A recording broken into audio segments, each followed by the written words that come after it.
एक समय नैमिषारण्य तीर्थ में शौनकादिक ऋषियों ने सूत जी से पूछा कि जिसे करने से मनुष्य मनोवांछित फल प्राप्त कर सकता है, ऐसा कौन सा व्रत है।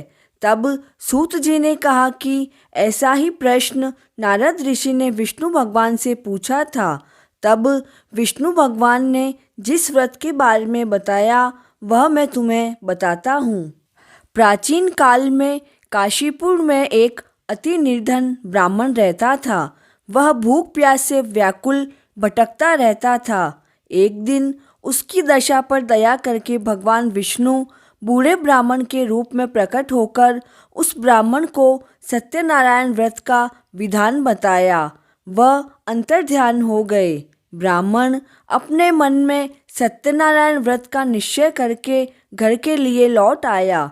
इसी चिंता में उसे रात्रि में नींद भी नहीं आई और सुबह होते ही वह सत्यनारायण भगवान के व्रत का संकल्प करके भिक्षा के लिए निकल गया। उस दिन थोड़ी देर में ही उसे बहुत सी भिक्षा मिल गई। संध्या के समय घर पहुंचकर उसने श्रद्धापूर्वक श्री सत्यनारायण भगवान का विधि विधान से पूजन किया।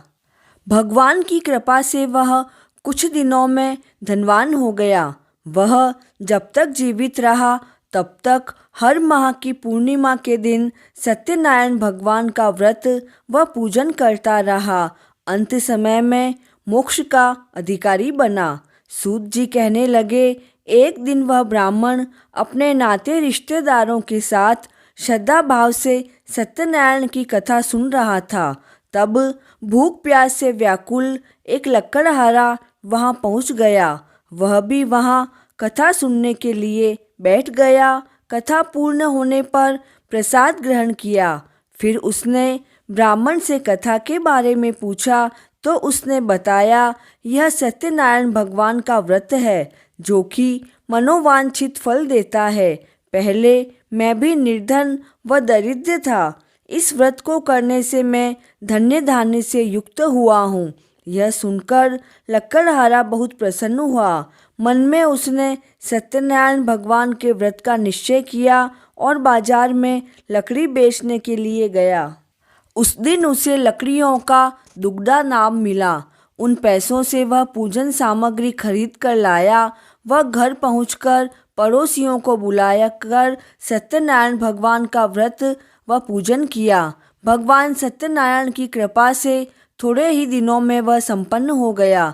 सूत जी फिर कहने लगे, प्राचीन समय में उल्कामुख नाम का एक राजा था। वह व उसकी पत्नी दोनों ही धार्मिक प्रवृत्ति के थे। एक बार राजा रानी भद्रशिला नदी के किनारे सत्यनारायण भगवान की कथा सुन रहे थे कि एक साहूकार भी वहां आया। उसने रत्नों से भरी अपनी नाव को किनारे पर लगाया और वह स्वयं भी पूजा करने की जगह बैठ गया। वहाँ के सभी दृश्य देखकर राजा को पूछा तो राजा ने कहा कि हम विष्णु भगवान का पूजन कर रहे हैं। यह व्रत सभी मनोकामनाएं पूर्ण करता है। राजा के वचन सुनकर वह प्रसाद लेकर साहूकार अपने घर चला गया। घर पहुंचकर उसने अपनी पत्नी से व्रत के बारे में बताया।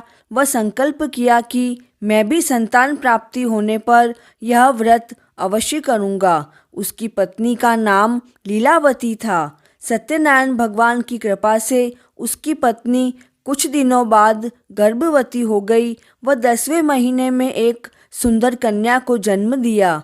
कन्या का नाम कलावती रखा।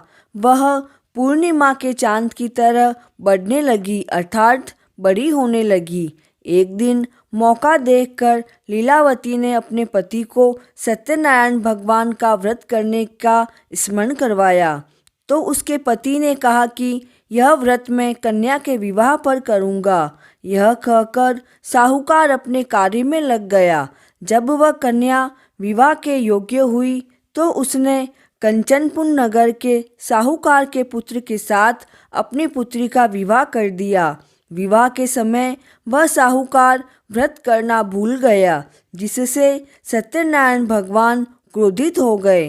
कुछ समय बाद वह साहूकार अपने दामाद के साथ समुद्र के किनारे रत्नसारपुर नगर में व्यापार करने लगा।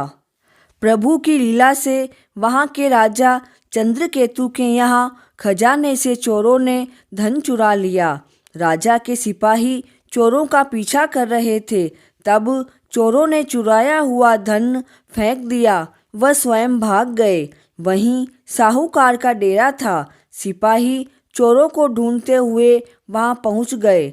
उन्होंने उन दोनों वणिकों को चोर समझकर पकड़ लिया। राजा ने दोनों को जेल में डलवा दिया व उनका धन भी राजकोष में डाल दिया। भगवान सत्यनारायण के क्रोध से लीलावती व कलावती बड़े दुख से अपना जीवन व्यतीत कर रही थी। एक दिन कलावती भूख प्यास से व्याकुल होकर मंदिर में चली गई। वहाँ पर भगवान सत्यनारायण की पूजा हो रही थी व कथा हो रही थी, तो उसने वहाँ बैठकर कथा सुनी व प्रसाद लेकर रात होने पर घर आई। माँ ने देर होने का कारण पूछा तो उसने सभी बात बताई। उसकी बात सुनकर लीलावती को अपने पति की हुई भूल की बात का स्मरण हो आया, तो उसने सत्यनारायण भगवान के व्रत का निश्चय किया।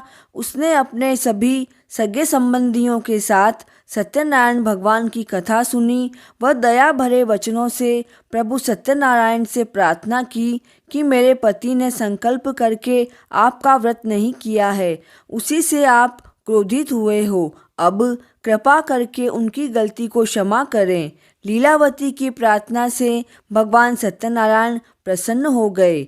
उसी रात्रि सत्यदेव ने राजा चंद्रकेतु को स्वप्न में दर्शन देकर कहा, प्रातःकाल होने पर दोनों साहूकारों को छोड़ दो व उनका धन उन्हें वापस लौटा दो, वरना पुत्र पौत्र सहित तुम्हारा राज्य नष्ट हो जाएगा। यह कहकर भगवान अंतर्ध्यान हो गए। राजा ने प्रातःकाल होते ही दोनों साहूकारों को छोड़ दिया और उन्हें सम्मान सहित विदा किया। दोनों साहूकार नौका लेकर अपने गांव के लिए निकल पड़े। तभी सत्यनारायण भगवान सन्यासी के वेश में उनके सामने आए और बोले, तुम्हारी नौका में क्या है? साहूकार ने हंसते हुए कहा कि नौका में तो फूल और पत्तों के अलावा कुछ भी नहीं है। यह सुनकर सन्यासी ने कहा, ऐसा ही हो। सन्यासी के जाने पर साहूकार ने देखा कि सच में नौका में तो फूल व पत्ते ही पड़े हैं, तो वह बेहोश होकर गिर गया। तो दामाद उस सन्यासी बाबा के पास गया और क्षमा याचना की। उसकी प्रार्थना सुनकर भगवान ने प्रसन्न होकर इच्छित वरदान दिया, वह स्वयं अंतर्ध्यान हो गए। दोनों ससुर जमाई ने नौका में देखा तो वहाँ पहले जैसा ही धन हो गया। फिर दोनों ने सत्यदेव का व्रत व पूजन किया और वे घर की तरफ निकल गए। अपने घर के पास पहुंचकर साहूकार ने घर पर लीलावती के पास दूत भेजकर आने का संदेश दिया। वह उस समय सत्यनारायण भगवान की कथा सुन रही थी। उसने अपनी पुत्री कलावती को कहा कि तुम्हारे पति व पिता आ गए हैं, मैं उनके दर्शन के लिए जाती हूँ, तुम भी प्रसाद लेकर आ जाना। कलावती जल्दबाजी में कथा का प्रसाद लेना भूल गई और वह भी नदी तट पर पति के दर्शन को आ गई। जैसे ही वह वहां पहुंची तो नौका सहित पति जल में डूब गया। यह देखकर साहूकार बड़े तेज स्वर में रुदन करने लगा व उसकी पत्नी भी विलाप करने लगी। कलावती सती होने के लिए तैयार हो गई। तभी आकाशवाणी हुई कि हे साहूकार, तेरी पुत्री ने प्रसाद का निरादर किया है, वह यह पति से मिलने आई है। यदि वह प्रसाद लेकर आए तो उसका पति जीवित हो जाएगा। यह सुनकर कलावती भगवान सत्यनारायण का प्रसाद लेकर आई तो देखती है कि उसका पति जीवित हो गया। वह साहूकार जब तक जीवित रहा तब तक भगवान सत्यनारायण का व्रत करता रहा, वह कथा श्रवण करता रहा। अंत में सूत जी कहते हैं कि एक बार तुंगध्वज नाम का राजा शिकार के लिए गया। वहां उसने देखा कि एक वृक्ष के नीचे सभी ग्रामवासी सत्यनारायण भगवान का पूजन कर रहे हैं व कथा सुन रहे हैं।